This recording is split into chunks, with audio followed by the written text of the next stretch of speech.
చంద్రబాబుపై ఈగ వాలినా సహించేది లేదన్నట్లుగా జనసేన అధినేత పవన్ కళ్యాణ్ వ్యవహరిస్తున్నారు. తాను తన పార్టీ ఏమైపోయినా పర్వాలేదు, టీడీపీ ఆ పార్టీ అధినేత చంద్రబాబు సంతోషంగా ఉంటే అదే 10,000 అనేది ఆయన పాలసీలాగా ఉన్నట్లుంది. అందుకోసం ఆయన ఎంతకైనా తెగిస్తారనే విషయం ఆయన వ్యాఖ్యానాలను వింటే చాలు ఎవరికైనా సరే చాలా సులువుగా అర్థమైపోతోంది. ప్రశ్నించడానికే పార్టీ పెట్టారని చెప్పుకున్న పవన్ కళ్యాణ్, చెగువరా బొమ్మ పెట్టుకుని పెద్ద పెద్ద డైలాగులు వదిలిన పవన్ కళ్యాణ్ చివరాఖరికి చంద్రబాబు చేతిలో కీలుబొమ్మ అయిపోయారనే విషయం ఇప్పటికీ అందరికీ సంపూర్ణంగా అర్థమైపోయింది. ఆయన ఇప్పుడే కాదు, 2014, 2019 ఎన్నికల సమయాల్లో కూడా ప్రత్యక్షంగానూ పరోక్షంగానూ చంద్రబాబు మనిషిగానే వ్యవహరించారు. వైఎస్ఆర్సీపీని దెబ్బ కొట్టడానికి, చంద్రబాబుకు మేలు చేయడానికే ఆయన వ్యూహాలు ప్రతివ్యూహాలు తయారు చేసుకున్నారు తప్ప సొంత పార్టీని బలోపేతం చేసుకోవడానికి కాదనే విషయం ఆయన ప్రతి అడుగును పరిశీలించిన వారికి చాలా సులువుగా అర్థమవుతుంది. మొన్నటి తెలంగాణ ఎన్నికల్లో పవన్ కళ్యాణ్ తన పార్టీ జనసేన అభ్యర్థులను గెలిపించడం కాదు కదా, కనీసం తన పార్టీ అభ్యర్థులకు డిపాజిట్లు కూడా తీసుకురాలేకపోయారు. బర్రెలక్క అలియా శిరీషకు వచ్చిన ఓట్లు కూడా జనసేన అభ్యర్థులకు రాకపోవడం తెలుగు రాష్ట్రాల్లో చర్చనీయాంశంగా మారింది కూడా. తెలంగాణ ఎన్నికల్లో సహకరించిన తెలుగుదేశం పార్టీని సిగ్గు లేకుండా మోయడానికి పవన్ కళ్యాణ్ ప్రయత్నించడం పట్ల వైఎస్ఆర్సీపీ నేతలు ధ్వజమెత్తుతున్నారు. నువ్వు తెలంగాణలో నిలబట్టి 8 సీట్లకి కూడా సపోర్ట్ చేయనటువంటి తెలుగుదేశాన్ని బుధాన వేసుకొని అధికారంలోకి తీసుకురామని తిరుగుతున్నావంటే నీ అంత దౌర్భాగ్యమైన రాజకీయాలు చేసేవాడు ఎవరైనా ఉన్నారా అని అడుగుతా ఉన్నాను. నీకు అసలు సిగ్గు లేదు, శరం లేదు, ఏమీ లేదు. నిన్ను తిట్టిన వాళ్ళని బుధాన వేసుకుంటావు.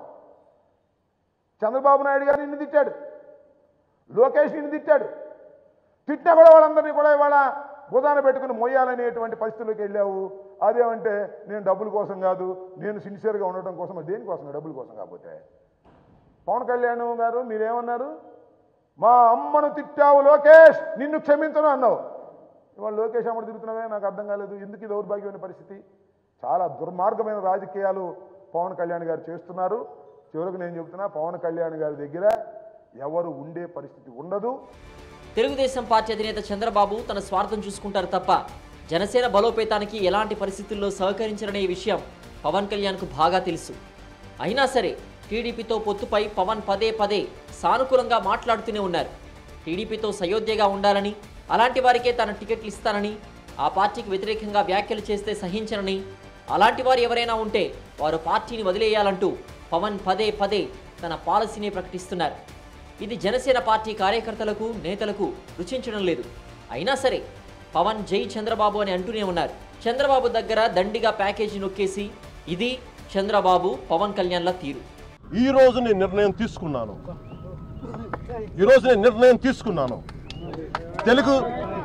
జనసేన తెలుగుదేశం కలిసి వెళ్తాయి. వచ్చే ఎన్నికల్లో జనసేన తెలుగుదేశం కలిపి పోటీ చేయబోతున్నాయి. ఎన్నికల్లో ఖచ్చితంగా పోటీ చేయబోతున్నాయి. ఇది కష్టంగా ఉండొచ్చు. చంద్రబాబు దగ్గర దండిగా ప్యాకేజీ నొక్కేసి పార్టీని అమ్ముకుంటున్న పవన్ కళ్యాణ్ పార్టీని నమ్ముకున్న వారిని బలిపశువులు చేస్తున్నారనేది ఎప్పటి నుంచో వినపడుతున్న బలమైన ఘాటైన విమర్శ. పవన్ చంద్రబాబుతో అంటకాగడం మంచిది కాదని అనేవారికి జనసేనలో స్థానం లేకుండా పోతోంది.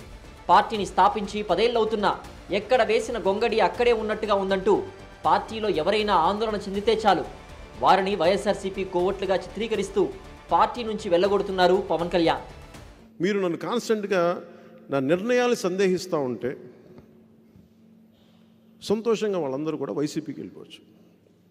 ఇక మీదటి జనసేన గురించి ఎవరు మాట్లాడినా, జనసేన టీడీపీ అలయన్స్ గురించి మన వాళ్ళు ఏ స్థాయిలో, అది మనకి చిన్నపాటి కార్యకర్తలు కావచ్చు, ఎవరైనా కావచ్చు, వాళ్ళు ఎవరు మాట్లాడినా నేను వారిని మీరందరూ నిర్ణయం తీసుకోండి, వైసీపీ కోవర్ట్స్గానే చూద్దాం వాళ్ళందరినీ. సమయం దొరికినప్పుడల్లా పవన్ కళ్యాణ్ చంద్రబాబుల తీరును, వారి విధానాలను విమర్శిస్తూ ఎండగడుతున్న ప్రముఖ దర్శకుడు రామ్ గోపాల్ వర్మ జనసేనలో చంద్రబాబు కోవర్చుగా పవన్ కళ్యాణ్ తయారయ్యారంటూ ఘాటుగా విమర్శించారు. ఆర్జీవీ విమర్శలు, ఆయన తీసిన వ్యూహం సినిమా ప్రస్తుతం చర్చనీయాంశాలవుతున్నాయి. అదే నాకు చాలా స్ట్రాంగ్ ఫీలింగ్ ఏంటంటే పవన్ కళ్యాణ్ చంద్రబాబు గారు కోవర్ట్ అని జనసేన పార్టీలో. ఇంక దాని తర్వాత పొత్తు అనే దానికి మీనింగ్ ఏమైనా ఉంటుందా నాకు తెలియదు.